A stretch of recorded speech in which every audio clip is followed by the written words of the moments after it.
చెప్పు. என்னடி அது చెప్పు చెప్పుంட்டு சொல்லு. இப்போ நான் என்ன மூட்ல இருக்கேன் தெரியுமா?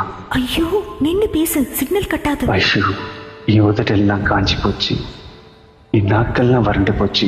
கொஞ்ச நேரம் அழகான உதட்டை என்கிட்ட கொடுத்தன்னா உயிர் போயிச்சப்பேன். என்ன சொல்ற? டயலாக் நல்லா தான் இருக்கு. கல்யாணத்துக்கு அப்புறம் நான் மொத்தமா உனக்கு தான். அதுக்கப்புறம் நீ என்னை என்ன வேணாலும் பண்ணிக்கோ. இப்ப கொஞ்சம் பொறுமையா இரு, ஓகே? ஏன் சொல்லல? அதுக்கு முன்னாடி நீ என்ன ட்ரை பண்ணாலும், டிராமா பண்ணாலும்